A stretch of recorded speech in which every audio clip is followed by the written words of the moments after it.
Hello, oh my gosh, hello babes, Tony here. I'm a few minutes late, but only because I was trying to finalize my notes for tonight because this is a huge, meaty, amazing topic. So come on in, let me know who you are, where you're checking in from, and we're gonna switch it up a little bit.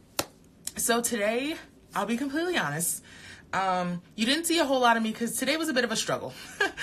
Working from home is not always easy, and you often have to motivate yourself. And today was one of those days where I was having a bit of trouble finding my motivation. But I took a little nap, which helped, woke up, prayed, did some meditation, went outside, the sun was shining, got some of that good vitamin D on my skin, and I was like, you know what, I'm grateful for today. So when you come in today, let me know where you are, what you're working on, and what you're grateful for today, because I need some of that positive energy. I need that from you today. So let me know who you are, where you're checking in from, and what you're grateful for today. So today I am grateful for the sun shining. I am grateful for a recent Amazon delivery of a very bright light that is going to help me make sure that these videos and anything I record for YouTube is going to be lit properly. I am grateful for having drank 4 of these already today. I've been trying to get better about drinking water because it's really hard. Brianna from Salem, just starting your flat iron shawl. Oh, exciting. Oh, I can't wait. Oh my gosh. Flat irons are always so amazing. I'm grateful for showers. So like rain showers or like taking a shower because I am grateful for both. I love rain showers because, especially at night, because rain helps me sleep. I don't know why. I think it's just the ambient noise helps me sleep. And I'm grateful for regular showers because as much as I hate getting into them, I never want to leave once I'm there, right? So usually right before this, I record the TLYC podcast with my husband. Unfortunately, we had some technical difficulties, so I know that he recorded it with his friend KG today without me, which will be weird to watch it without me on there because now I'm just so used to seeing myself there. But anyways, I'm Ashley from Michigan working on the Amelia Raglan from Evolve. Ooh, I'm not familiar with that one. That sounds pretty. I'm grateful for tuning in from home instead of work. Nice. Love that. Working on my Serenity shawl. Oh my gosh. You guys just blow my mind. It's crazy to me to think that there are people actually working on my stuff. Like, that's the whole point of this, but to have that perspective really just highlights my day. So I'm grateful for all of you. I'm grateful for every single one of you that are watching this live, watching the replay on YouTube, watching the replay on Instagram. As you guys know, now I have a way to download these lives and upload them to YouTube. So now I have 3 of my last 3 lives are now available on YouTube for anybody who happens to miss them. Anyone who's checking in on YouTube, thank you so much. Definitely leave a comment below and let me know what other topics you want to see in these Instagram lives. I think I missed a couple comments. Sarah from North Carolina working on the Ava Fringe poncho from Sorella. Ooh, I bet that's cute. You know what? I've never been a poncho person, but Ashley makes that look really freaking cute. I'd rather rain showers, but I was speaking about bathtub showers. Yes, bathtub showers are fabulous. So we are about 10 into 7, and I want to jump into this topic as soon as possible. I have an entire page of notes to go through, because this is huge. For anybody who is interested in craft shows, anybody who's been doing any craft shows, planning to do some craft shows, been thinking about craft shows and haven't gotten there yet, I wanted to spend today going completely through, oh yeah, of course, no problem. I was planning on this entire month. Sorry, I got sidetracked. This entire month is focused on craft fairs. So all of the topics are going to be related to craft fairs and basically how to kind of move through the timeline of, you know, before you thought about it, what makes you a good fit for craft fairs or what makes craft fairs a good fit for you. Tonight we're going to be talking about your craft fair timeline. So let's assume you just got accepted to a craft fair. What do you do next? And then throughout the month, we're going to continue kind of on the same topic and kind of jumping into other areas of the craft show scene that you need to be familiar with before you kind of jump feet first into it. Because doing a craft show is like a really hard day at work, honestly. Working on the Barcelona kimono. You guys are just finding all the cute patterns. So let me see some hearts for anybody who has done a craft show before, who is interested in craft shows. I definitely want to see down in the comments just to get a feel for where we all are when it comes to craft shows. Just started your flat iron shawl, and I want to say, oh my gosh. Thank you so much. I learned to knit and make shawls, and it feels good to crochet one. Yeah, crocheting, I think crocheting is getting its moment in the sun, and we deserve it. I think Crochet has often been compared to knitting, and I think just as a craft, it's having an opportunity to be its own thing right now, which I love. I want to do a fair, but I'm nervous. Understandable. They're tough. Doing my first one this fall. That's so exciting. Oh my God. That's awesome. I remember my very first craft show. I'm fuzzy about the date. I want to say it's 2014.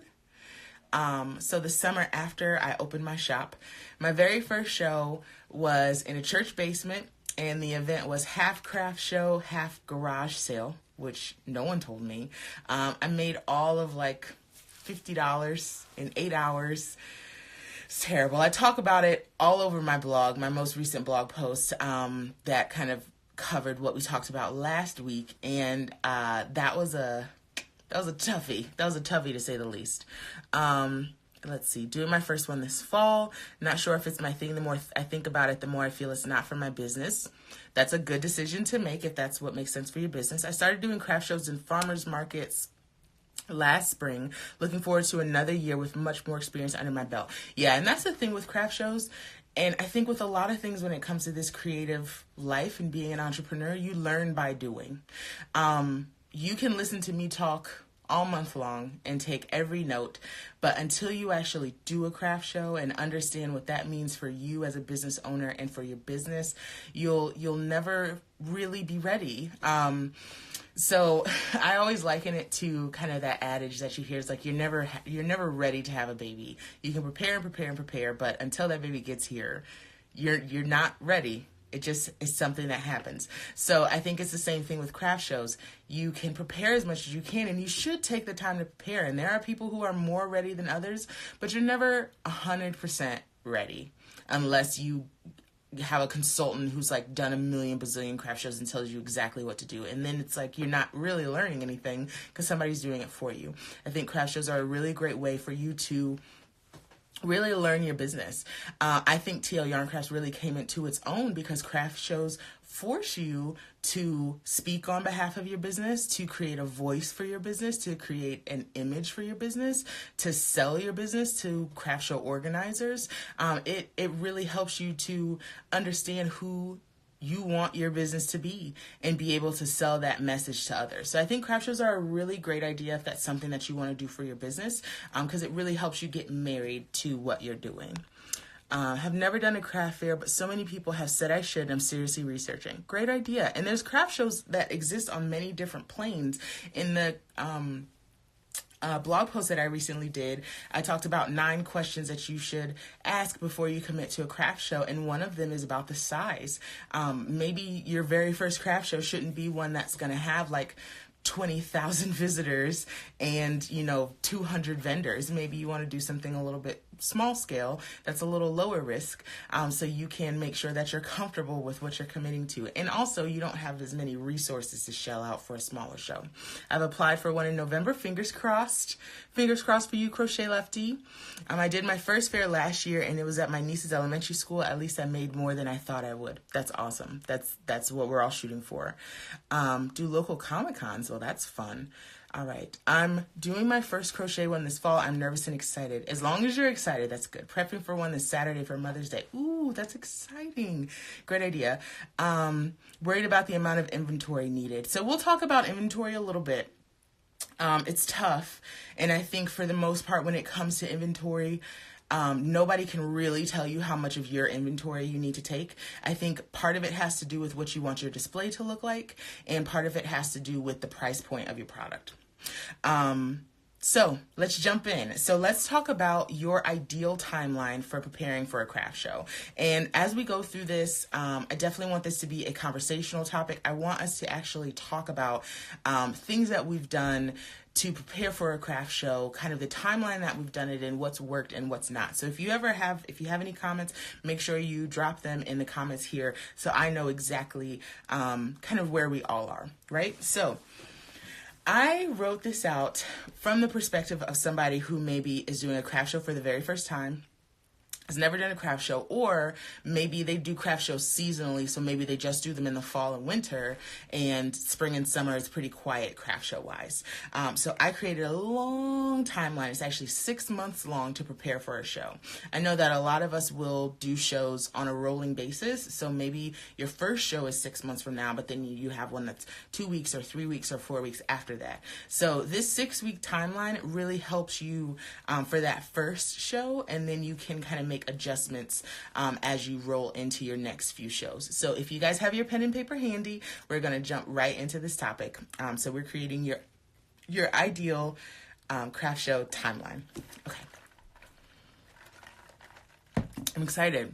I'm excited to share this because I know I try my best, but I think being organized and taking notes on these things really helps you when it comes to the day of the show, because the day of the show is when you'll realize what you did not spend enough time on or what you overlooked because you thought you knew everything.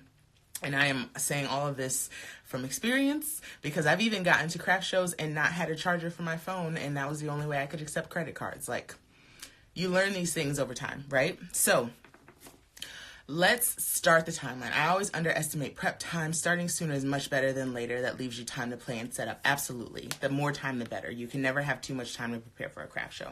So let's pretend you have a craft show that is 6 months from now. So what is it? May, June, July, November. You have a show in November. Uh-oh. Oh, there I am. Okay. So you have a show coming up in November. You just got accepted for it. You're super duper excited for it. And now the show's coming up and you are getting ready.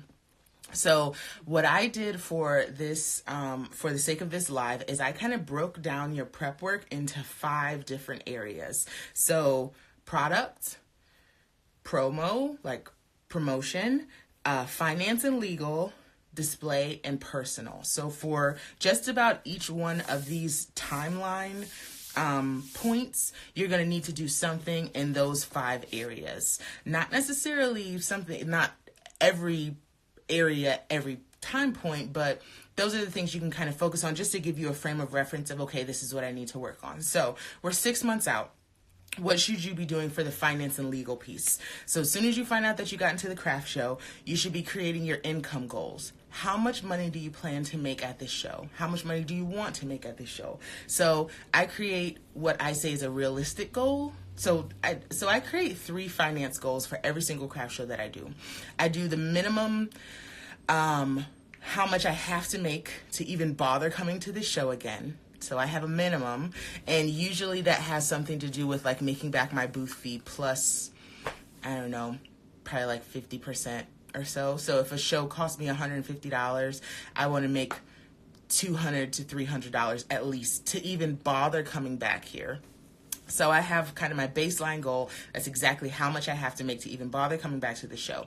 And then I have my mid-range goal, which is really where I want to be to say that today was a good day. So if that show cost me $150, my mid-range goal might be something like $800 to $900 to say, like, we had a good day. Like, this show is definitely worth it. Certainly something I'll come back to. I'm happy with the amount of work I put in, and I feel like I'm getting just as much out of the show. And then I'll have a stretch goal. So that'll be the goal where, like, if I am on it, if I am the most amazing speaker and the best salesman that day, this is how much money I want to make. So if the show costs me $150, usually my stretch goal is 10 times that, which would be $1,500. So those are kind of my finance goals, and that's typically how I set them for my craft show. And I set them very early. I put it all into a spreadsheet because I track everything in spreadsheets.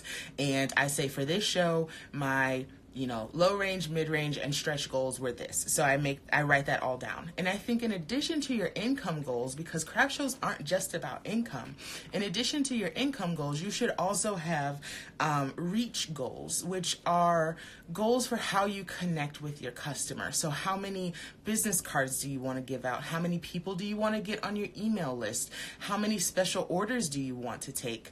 How many people do you want to actually stop at your booth? Because all of those numbers you really should be tracking. Yeah, so this will go up in my replay on Instagram, and it'll also go up on YouTube after this. So that's 6 months out as far as finance and legal. And then in addition to that, on the legal side, you should be researching how you plan to take credit cards, because there are so many different ways to take credit cards, and most people are using credit cards at craft shows. I know that Etsy just paired up with Square, so the Etsy reader is going away. Hey, Mom. The Etsy reader is going away. So Square has always been what I use. I think it was one of the first free credit card, like free devices that were available. So Square is always what I use, but I know like Chase has one, PayPal has one, like there's a ton of them. And then of course you have to have the device to take chips as well. So 6 months out, I encourage you to do your research as far as the rates for all of the credit card options, and pick one and then go ahead and order it, just so that's done and off your plate. Additionally, at 6 months out, you should be researching and applying for any licensure or insurance. So I know that for the state of Ohio, I had to have a vendor's license for anywhere that I plan to be within the state to sell product. So I have to keep that on me at craft shows, because if for whatever reason, which I've never seen happen, but if for whatever reason someone from the state office comes in and says, do these people have licenses? You need to be able to show your license to prove that you are allowed to sell product in the state of Ohio. It might be different for your state, and I know if I went into a different state, I'd probably have to get a vendor's license for that state. So that is just something to keep in mind as far as, what other things you need to make sure that you can legally sell wherever you happen to be. And then 6 months out, again, just something to knock off your plate is travel and lodging. So if you happen to be going to a show that you have to drive far for, are you driving back that same day, or are you going to be staying the night? Try and plan that out as early as possible and work that into your finance goals, because that money needs to be covered somehow. So I typically only do shows here. I actually just did my first out-of-town show in Cincinnati. Yes, Cincinnati. And it was amazing. Oh my God, it was so good. And I'd never visited Cincinnati before, and I didn't actually end up staying. I went back the same night. But next year I do plan to get an Airbnb and stay and kind of explore the city the next day, which should be super fun. But if you plan to stay in a city overnight, or if you have to fly somewhere, or if you're driving and traveling overnight, just kind of work that into your plans early, so you can account for that when you need to do any packing, or like gassing up the car, renting a vehicle, buying plane tickets, whatever that looks like. So we're still at 6 months out. So 6 months out, you still have a lot of work to do, but it's really just the big stuff to get out of the way, so then you can focus on making product, right? So let's talk about product. When you're 6 months out, once you've decided that you're going to be in the show, you should have enough details about the show to give you an idea of how much product to take. So if you're going to be doing a very large show, and they should be able to tell you about how many customers they're expecting. If you're expecting a large show, then you should have, high goals as far as how much product you're planning to take. If it's a smaller show, maybe you have a few less product. Now, here's the deal with how much product to take. First off, you have to decide what product you're even going to have on your table. And I think that is almost a harder question than how much product to take. I feel like that's usually our real question is, how do I know what product to have on my table? And the answer is, I can't tell you because you sell something different than I do. Your business is different than mine. So you really have to look at your best sellers. But here's a little bit of guidance as far as what to have on your table at craft shows. So you need to have smaller ticket items, really quick impulse buy type things. So my impulse buys are my pins. My pins are $4, super cheap, easy, really cute. You can look at them super quick, decide if there's something you like, and maybe you'll grab a handful of them and take them. So I think kind of those smaller, really like impulse buy type products. Maybe somebody didn't come to the craft show planning to purchase a pin that says crafty as fuck, but they just decided to because it's really, really cute and it's $4, and why not? So then after that, what to make is the dilemma for sure.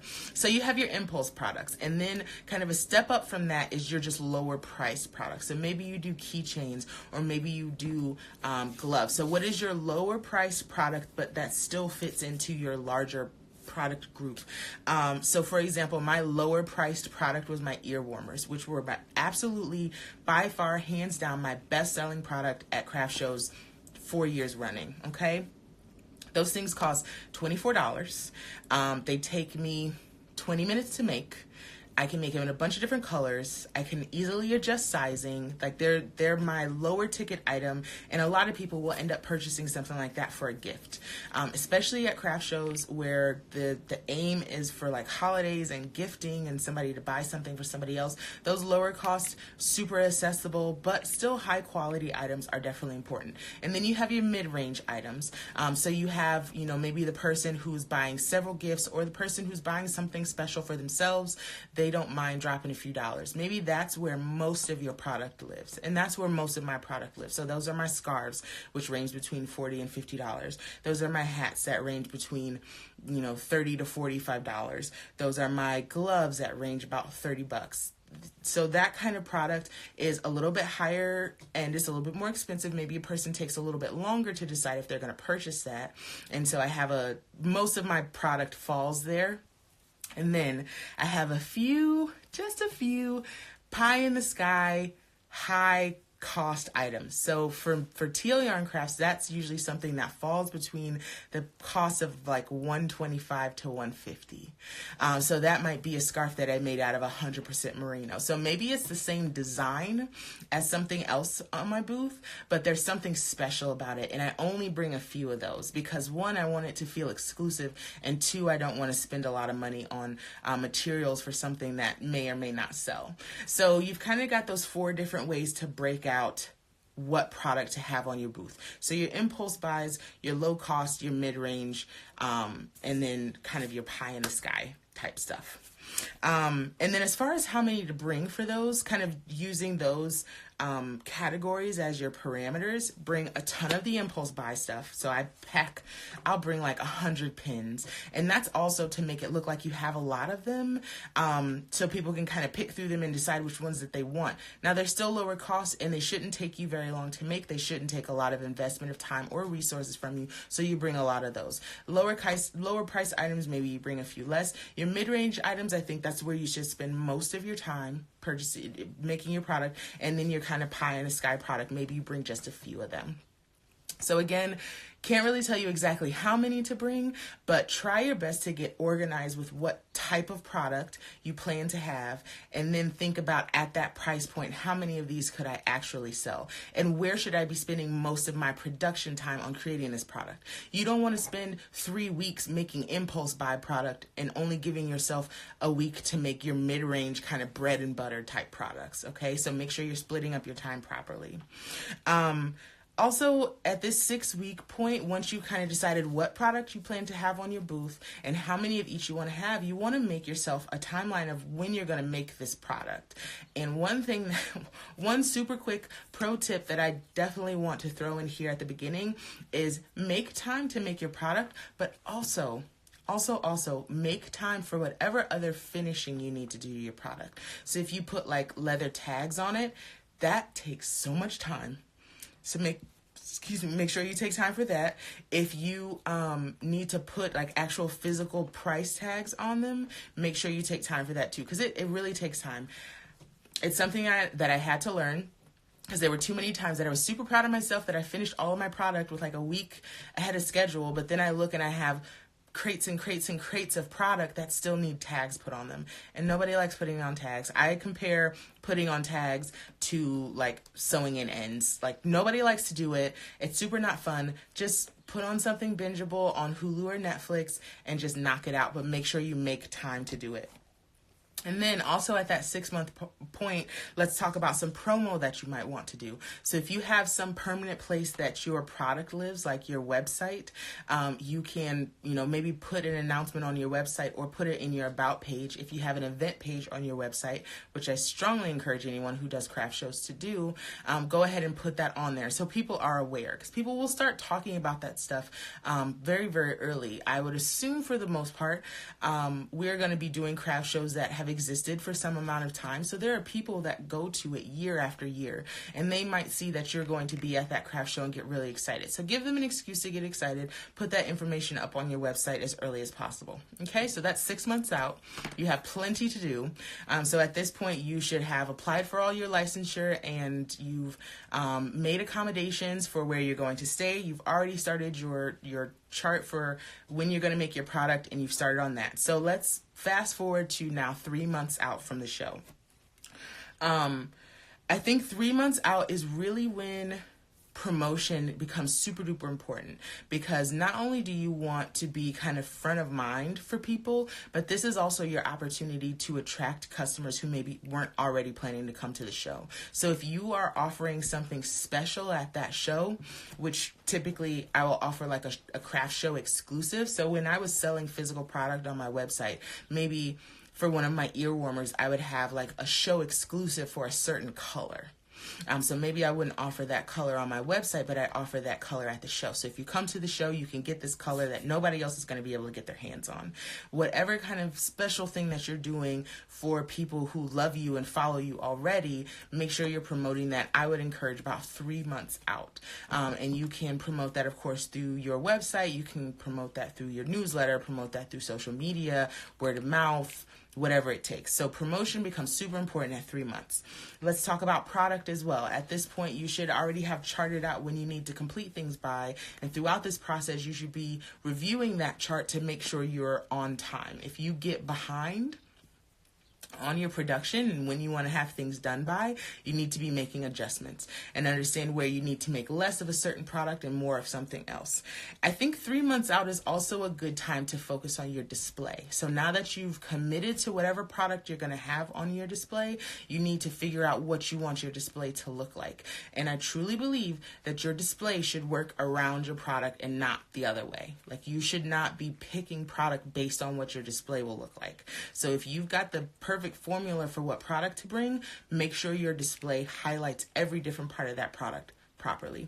Now, we can talk about a display forever, and throw up some hearts if you have ever spent days and days and weeks and days figuring out what your display should look like. I know that I have gone through so many iterations of what my craft show display will look like when it comes to TL Yarn Crafts. Oh my gosh. It's been everything from laying stuff flat to trying to have walls to having pegboards, and am I going to put my banner on the front of the table, or am I going to try and get something to hang it up the back? There's so many different ways to do it. And what I absolutely love doing, in all honesty, is going to craft shows and trying to get some inspiration. There are some people out here who are crushing it when it comes to craft show displays. And it is not a bad idea for you to go to some of your favorite shows where you know the vendors put in the time to make sure their booth looks great, and get some inspiration. Because yours will never look exactly like theirs, but you can pull some inspirational ideas. So once you have I change my display every year. So do I.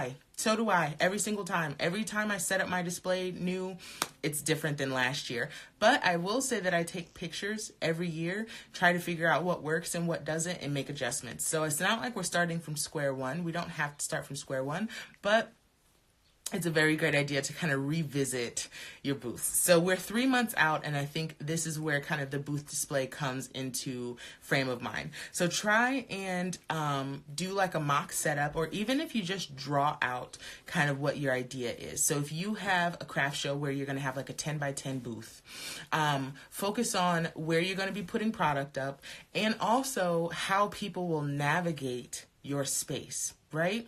So if you have a 10 by 10 booth, it's very possible for you to set up a booth space where people actually have to walk into your booth to get to your product and kind of navigate around your display, which I think is a really great idea.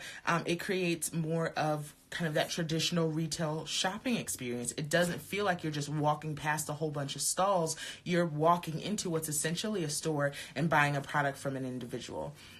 So set it up on paper just to give yourself an idea. And also, I would encourage, this is a really great place to maybe use Pinterest and look for some inspiration there and create a Pinterest board just for your display. So as you are visualizing what your product will look like in your booth, you can kind of pull that inspiration from other places. And once you've got an idea of what you want your booth to look like here at the 3 month mark, I think it's a good idea to start purchasing all of the products that are going to go into your display. I find a lot of people don't like walking into booths.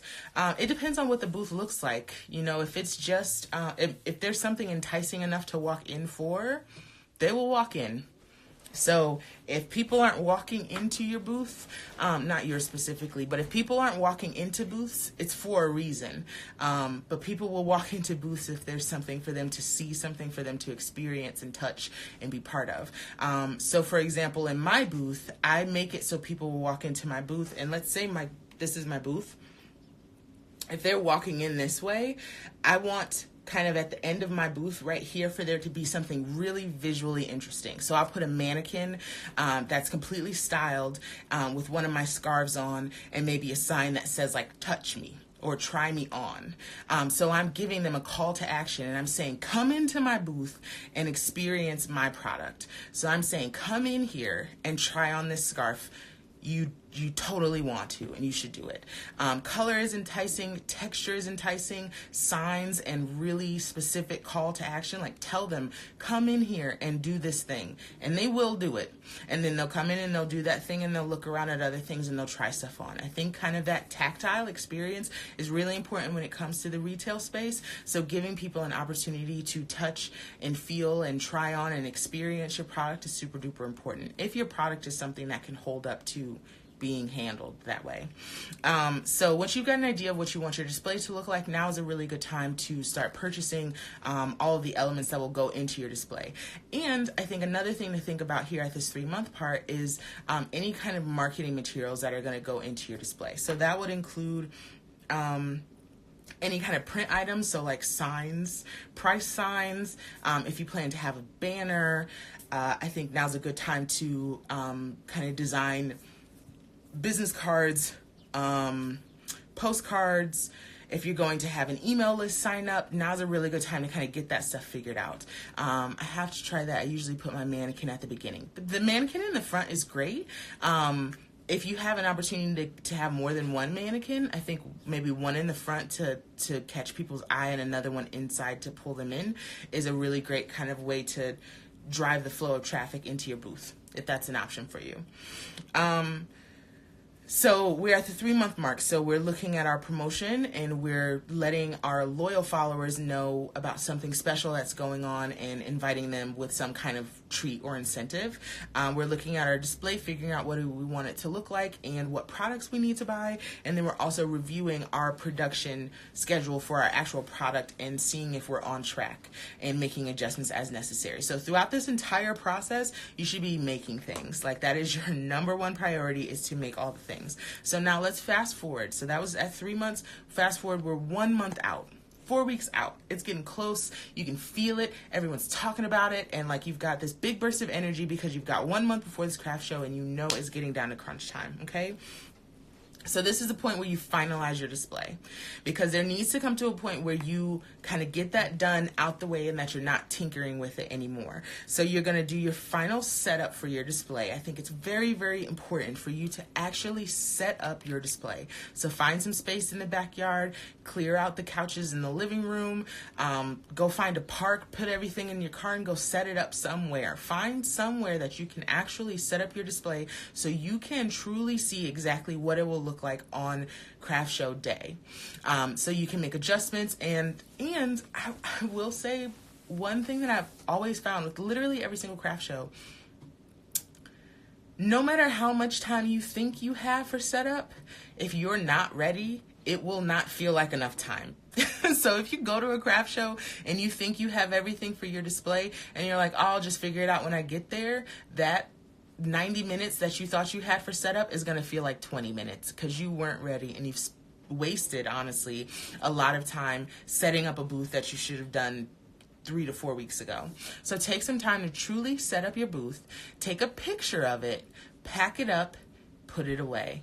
Don't constantly tinker with it because it's going to distract you from what you should actually be doing, which is focusing on your product. So as far as your display, set it up, take photos, also get feedback from friends and family. I think it's a really good idea to talk to people who maybe aren't your ideal customer, but people who shop, people who might even go to craft shows, and ask them what they think and what adjustments they might make. Even when I'm planning ready, I always feel rushed and I forget something. Yeah, and that's inevitable. I mean, I compare craft shows a lot to like when I travel to my parents' house. So for whatever reason, when I go to my parents' house, I think I have all my stuff together. I get back to my apartment, and they're a 4-hour drive away, and I've inevitably forgotten something: a phone charger, a toothbrush, a pair of jeans, or whatever. It's the same thing with craft shows. You will make a list, you will check it twice, you will do everything that you need to do. You're inevitably going to forget something. Maybe you like made a chicken wrap that was going to be your delicious lunch and you just forgot it in the fridge. That's okay. It's to be expected. Just do your absolute best. So when it comes to your display, make sure you've got everything done. Pack it all up, including your banners, business cards, email lists, all of that stuff. Finish it up, pack it away, so you don't have to waste time and continue to worry about it, because I know I love you all to death and I'm the same exact way. It's just something that you feel like you need to keep messing with, and that it will never be perfect, and it won't. But you'll get to that craft show, you'll set your stuff up, and then you're going to focus on the right things, which is selling your product, and you're not going to be super worried about your display, because what you have is what you have. So finalize your display 4 weeks out, pack it up, move on from it. I think 4 weeks is another time to revisit your promo. So I think this is a good time to maybe send an email blast, maybe another one. Make sure you're including that. So maybe in these past few months, you've included it in like a small bar at the bottom, or just kind of in a, list of upcoming events at the bottom.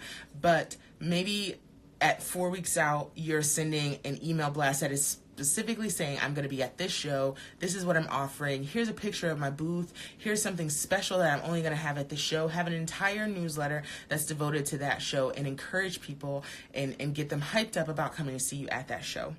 I think it's also a good time to really lay into your social media, and whenever you're posting about, because while you're making all this beautiful product, there's a lot of great photo opportunities here. So use those pretty pictures on your social media to tell people, I just made 15 of these hats for Craft and Outlaws coming up in 4 weeks. I can't wait to see you there. Which one is your favorite color? Which one do you plan to pick up? Whatever it happens to be.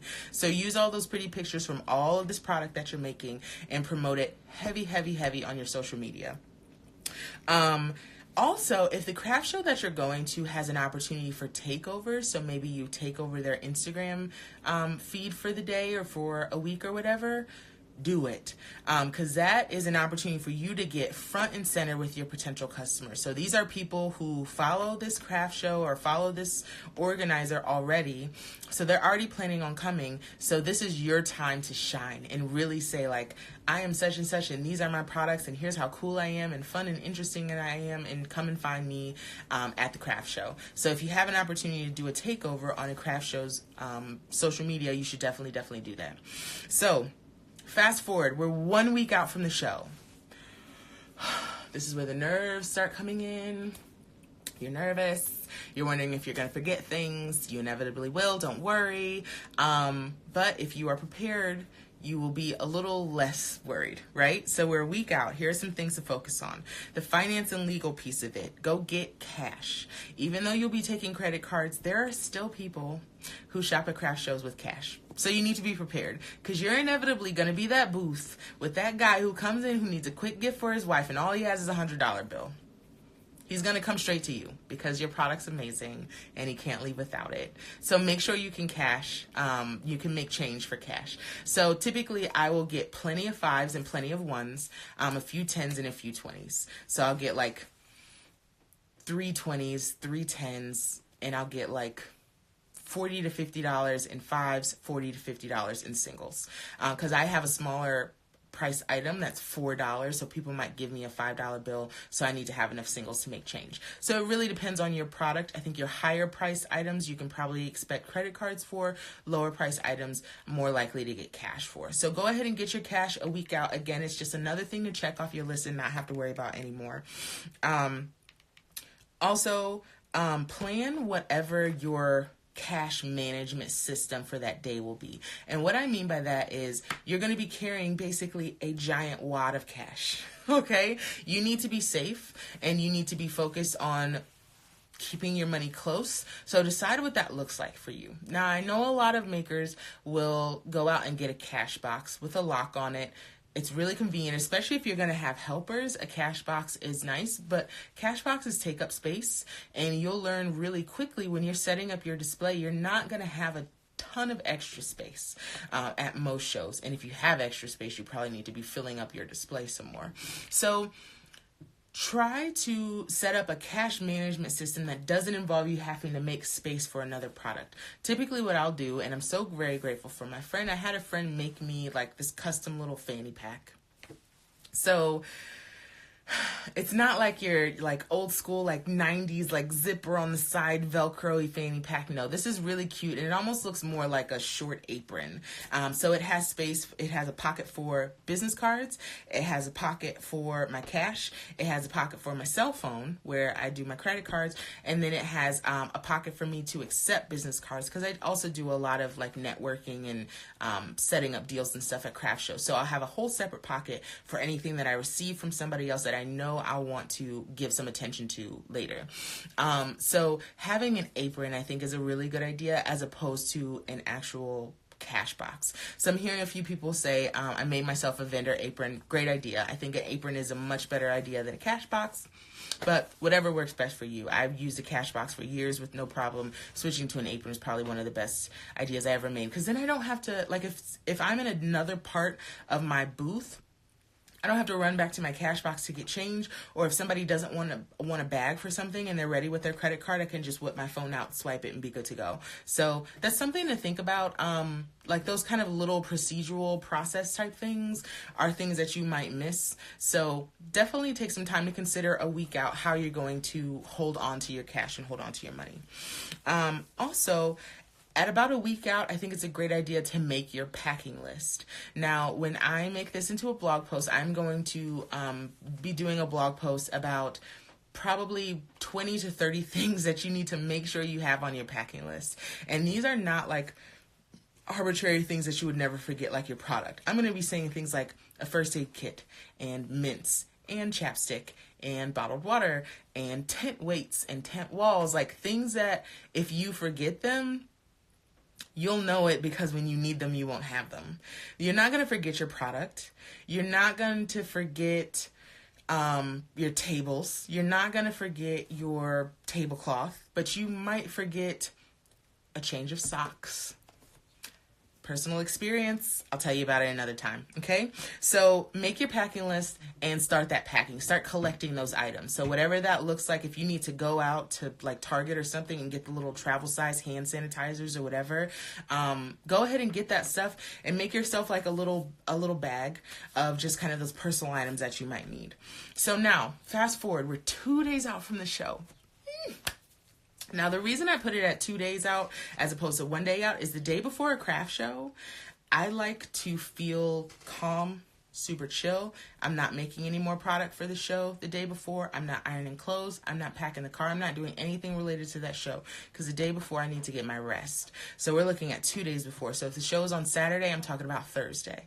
So on Thursday, the 2 days before the show, whatever that looks like for you, I am doing kind of that personal stuff that I need. So I'm packing food, I'm packing medicine, I'm packing chapstick, I'm packing mints, I'm packing a change of shoes, I'm packing a change of clothes, honestly, even for local shows, because especially if you do any outdoor shows, the weather can be super unpredictable, and I have literally been caught in rainstorms, soaked to the bone, and then I have to sit in my car and drive home with all of my crap, and I'm just like miserable because like my shorts are wet, like super uncomfortable. So I always pack a change of clothes, and I think about the personal things outside of the actual craft show that I need to be comfortable standing in the hot sun for 8 hours, okay? So whatever that looks like for you, pack that stuff up 2 days ahead of time.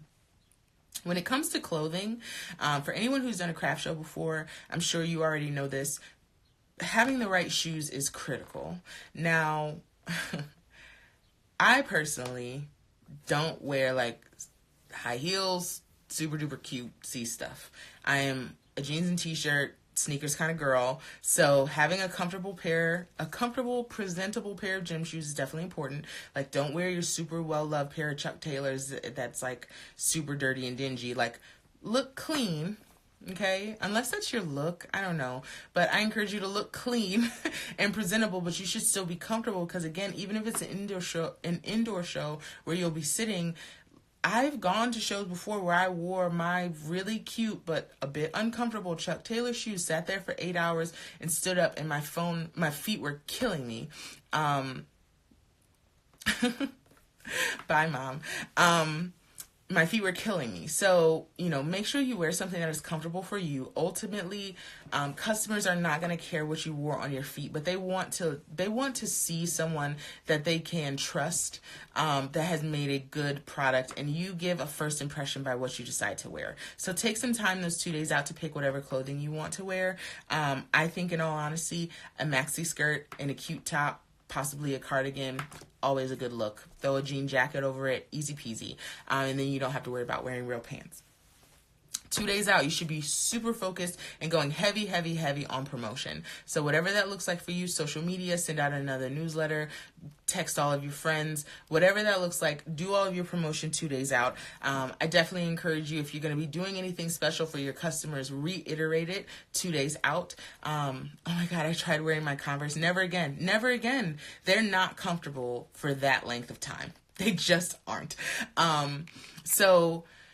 If you are going, so some things that I've done before as far as kind of offering something special to my customers at a show is I will have like a coupon code. So I'll put something up in my stories and say, mention this Instagram post for 15% off or 20% off or a free gift with purchase.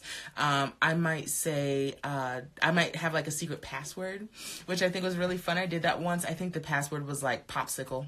And if they said Popsicle, they got a free mystery gift. And it was a pin. It wasn't like, I didn't like jump off the face of the earth with this stuff. I did something like simple and that they'd appreciate. So it was like super chill, and it was a pin, and I got a bunch of people coming up to me and saying Popsicle. Hello, New York. And then also pack as best as you can. So your product should be done by now. Your display should be finished and packed up. So put everything in the car. This is 2 days out. Put everything in the car and just kind of out of sight, out of mind for then. You shouldn't be super crazy stressed out leading up to a craft show. You should, if you're following this timeline, be comfortable to say, I've done everything that I can. I am finished, and this is going to be a great show because I was organized and I finished my stuff up. Now, if you still have a couple like little pieces to do or still have to put your tags on, maybe that's what you're spending the evening 2 days before the show doing, but it should be little stuff. It shouldn't still be big stuff. You shouldn't still be answering the big questions. Now let's talk about day of, and I think we've got like 8 minutes left. Talk about day of. Set up your display as best as you can and make adjustments throughout the show, right? So as you sell product and your display starts to thin out, did anyone bring you a popsicle? No one brought me a popsicle. That would have been wonderful. Pineapple popsicles are so good. And I had one at a craft show one time. Pineapple is my favorite fruit, but I never really thought about putting it in like an all natural, like handmade popsicle. I've had like the Dole fruit bars pineapple, and those are good. Like way too sweet, but like the all natural handmade pineapple popsicle, oh my God, we're getting off topic. Day of show, as your booth starts to thin out with product, make adjustments. So what I like to do, especially at craft shows, since you can kind of control the space and how people move around your booth, is once things start to thin out, if I have a booth like that's this big and people come in from here, as my product thins out, I will have less stuff back here and I'll start moving it towards the front, if that makes sense. So like if I sell out of a certain product, let's say I sell out of my ear warmers, I'm going to take the display pieces related to my ear warmers off the table, and I'm going to move everything else up. I'm going to move it closer, and almost like every single time somebody walks into your booth, it should look like you just set up. It should look fresh. It should look full. Everything should look presentable and ready to touch. It should look like you showed up just like that. So even if your product starts to sell out, move things around in your booth so that it looks full. You shouldn't look like you've sold out, because honestly, what you feel like looks like sold out, people feel like looks like picked over. Okay? So if you've got big open spaces in your booth, move that stuff together, create a new look, something that's more cohesive, maybe even take a picture of that, because then here are some adjustments I make to my booth as stuff starts to sell. So really focus kind of in between customers on making adjustments to your display booth on the day of. Promo is still going to be super important. That's what I absolutely love about Instagram. It's really great for doing promotion on the spot. So really use your stories, use boomerangs and photos and videos and sound bites to promote the show and let people know where you are. So if you ever have questions about what to promote on the day of the show, here are some quick ideas of some things that you can promote on social media on the day of a craft show. So you can show behind the scenes. Maybe you take a picture of your empty booth and then you set it all up and you show the after. So like a before and after of what your booth looks like. Maybe you show the behind the scenes. So maybe you've brought a friend with you to help out and you introduce your friend in your stories. Or maybe you've got your booth all set up and inside the space they have coffee. So you go and get coffee and you take pictures of that, whatever that looks like. So show people behind the scenes of, I walked into this space and it was completely empty. I made it a store and now I got coffee and I'm super excited and I can't wait to see you come down to such and such and give them the details. You can also show in your stories, you can promote your customer. So if somebody purchases something from you, maybe you take a picture of them holding up your product or wearing your product and you say, just met such and such at Craft and Outlaws. Doesn't she look super cute in this Megapon beanie? Oh my God, like whatever that looks like, whatever your voice is, you can put that in your stories. Maybe you're promoting your product as well. So if you brought something new or you have a different color, if you've set up something differently, or you just want to show off your product maybe on your mannequin, you can put that up in your stories. You can also promote other vendors in your stories, which I think is a really, really great idea. So maybe there's another vendor who's doing just something amazing 2 booths over. You go over and you put them in your stories, and you can kind of like what I've done in my stories before is I'll stand in my booth and I rotate in a circle and show people other stuff that's going on at the show. So those are just a few things that you could put in your stories, but throughout the day, you should be promoting the show to the point where people are like, okay, I'm just going to come. I have to come. Tony's said all of these amazing things. They have handmade pineapple popsicles. I have to go to the show. I have to go to the show. So you want to constantly encourage people to come down to the show. Even if it's not just for you, they should come and then they'll probably buy something from you or tell you I saw this on Instagram if it was something that's interesting enough, right? And then also on the day of the show, if you can set up a newsletter to automatically go out. Something super quick, maybe with just a picture, whatever the promo photo was for the craft show, with some more details, and let them know what kind of special thing you're doing for newsletter subscribers at the show. So, show's over. You did an amazing job. What do we do next? So, you need to work into kind of what that debrief, what that kind of week after the show looks like, because you've done all of this prep up for the show, and now you have to ultimately determine if it was a good fit for you, if it was actually a successful show. So the goals that we talked about 6 months ago are going to be what help us determine if this is a show that we're even going to return to, or if we had a good day or a bad day. So a week after the show, here are some things that you need to be doing a week after the show, just to kind of wrap it up. Send a promo email to anybody new who signed up on your email list. I would strongly encourage you to send that email within 48 hours because people are going to forget you. People are going to forget you, and they're not going to remember that they signed up for your newsletter. They're not going to remember what your product is. They won't even remember what your name is, or if you were offering something special if they signed up for your newsletter at the show. So send an email as soon as possible, thanking them for coming and maybe offering some kind of promotion. So maybe it's a discount on your website, or some kind of free printable, or whatever it is. Whatever makes sense for your business, send that out to your brand new email subscribers as soon as possible. Also, unpack and inventory your product. And the reason it's super important to unpack and inventory your product as soon as possible is because people steal things at craft shows. It happens. We all hate it. We keep our fingers crossed that nobody's actually going to do it, but it does happen. So inventory your product. Make sure that what you left with, minus whatever you sold, is what you've come home with. And really just make sure you didn't become a victim of that. If you were a victim of theft, if you had insurance, of course, report that into your insurance. If you didn't have insurance, I would strongly encourage you to send that information to the craft show organizer. Be like, I know that there's not really anything you can do about this, but I just want to make sure you're aware that a few of my products went missing. I'm not sure if this happened to any other any other vendors, but just a heads up, because they need to know, because if they need to make adjustments for security,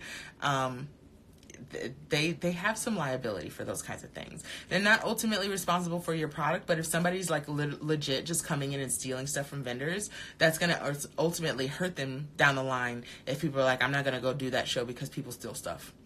And then also, when it comes to your finances, compare how much money you made that day to your ultimate goals. So we had three income goals, remember? So we had the baseline, have to make this much to even make it a day that I would ever do again. Then we had our mid-range, like this is the ultimate goal, this is what we want to get to. And then we had our stretch goals to like, if we just have an amazing day and like super duper sell out, this is how much money we want to make. So compare how much you actually made to whatever your goals were, put that in whatever tracking method you use. I just used an Excel spreadsheet to say, and then you can compare year after year or show after show which ones are best for you. That's something that I had to do this year because I do a lot of craft shows. I always have, and I'm really focused on kind of scaling that back starting this year.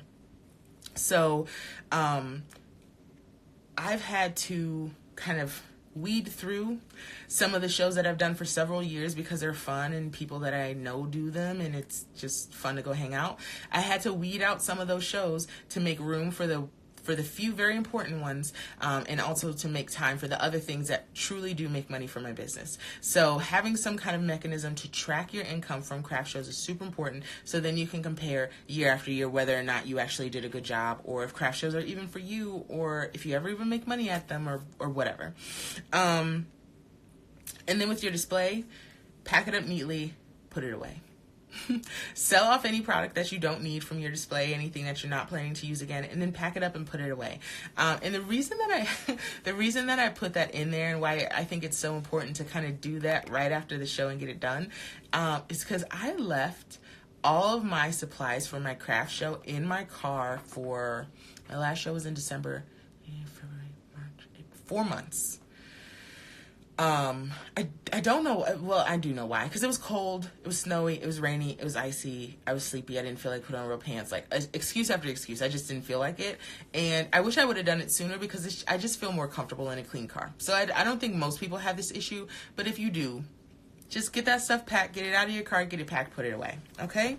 So that is it, y'all. That is your 6-month ideal craft show prep list. And I want to hear from you guys if that information was helpful, anything that I missed, anything you still have questions about. I think we still have maybe like 4 minutes or so to hang and chat. So if you guys have any questions about that, that prep list, I would love to know about them. Or if you've had any experiences with craft shows that was like, this didn't work out, or here's what I always forget to take, or, you know, this is something that I hadn't thought of when I was prepping for craft shows. Hi, Venezuela. Oh my gosh, that's so crazy when I have people like outside of the country. I had somebody in here from France once, and I was like, what time is it there? It's like 2 a.m. or whatever. But yeah, I definitely want to hear your questions, and if you're watching this on the replay, definitely throw them down in the comments. If you're watching this on YouTube, would love to know about your craft show experience and what is kind of your one go-to ritual when it comes to prepping for craft shows. My go-to ritual when it comes to prepping for craft shows is when I go to shows, I have to have certain snacks. That's important to me. They make me happy. Even on shows when like they're really, really bad, I have to have certain snacks. So I have to have Swedish fish, I have to have sunflower seeds, and I have to have LaCroix. Have to, because the sunflower seeds, of course, dry out my mouth. So I need plenty and plenty of water. And water is just super important to have at a craft show anyway, because you're sitting somewhere for 8 hours outside of your house. You're going to get crazy dehydrated. Oh, thanks for tuning in. That's awesome. First time here? Great. I'm glad you came. Nicole, yes, food and coffee. And when it comes to coffee, I know a lot of craft shows will be like, oh yeah, we'll have coffee. I don't trust it. I don't trust it. I don't trust it because there have been times, of course, where I go in and I set up my booth and then I go to get coffee and they're out, or it's cold, gross. Oh my gosh, Swedish fish are the best. Have you seen like the little mini Swedish fish? I can find them at Five Below here, but I can't find them really anywhere else. They only have the full-size ones. But yeah, when it comes to coffee at craft shows, I just go get my own. So the morning of a craft show, I will usually post something to Instagram. I'll do my stories first thing in the morning. Then I go get my coffee. I drive to the show. I sit out in the parking lot. I pray.